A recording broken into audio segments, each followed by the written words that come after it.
One of the most tragic cultural consequences of this app has been the complete erasure and perversion of alternative culture and what it even means to be alternative. I fear that all the videos I'm seeing criticizing the alternative bop house are just veering into puritanical propaganda and anti-woman rhetoric really quickly in either the video or the comment section. Now, I don't think I should really need to remind people of this, but alternative subcultures and styles have always been pretty heavily interlinked with adult work. In the same way that a lot of alternative subcultures and styles have formed out of the marginalization of certain groups, adult work has also existed because of the marginalization of certain groups as well. Need I remind you that it took until the 1970s in America for women to have their own bank accounts and not need the permission of their husband to open one. Even women getting the right to simply vote in their own country is something relatively new in the last 100 or so years. This industry of men exploiting women has existed for hundreds and thousands of years. It is not something new to the internet or that was formed because of TikTok. Adult work is also ingrained in some of the struggles of BIPOC people as well. And unfortunately, to this day, it's still one of the most accessible jobs when it comes to people with disabilities,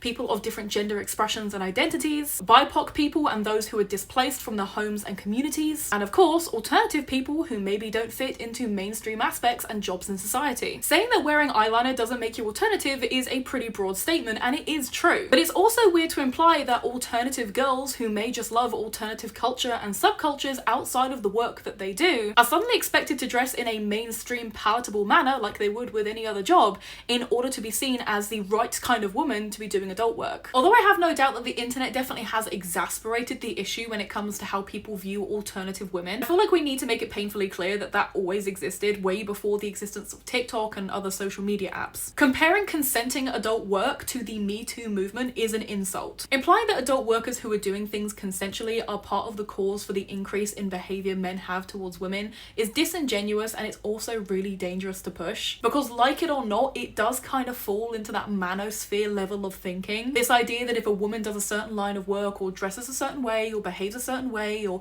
is maybe a little bit more active or promiscuous, all of a sudden her value is perceived as lower and harms the rest of the good women around her. I am a very staunch, very open feminist. I am all for the girlies. But I also don't think it's fair, right, or productive to start blaming certain women for the way that men treat us. Not to mention that if you've ever worn a choker or fishnets or garters or thigh highs or leather belts or certain items within alternative fashion, you are already leaning into a history that is intertwined with adult work. We absolutely can and should criticize these kind of things, and I do think there are issues related to the kind of commodification of alternative subcultures and aesthetics. The adult industry isn't a good industry, but who set that system up?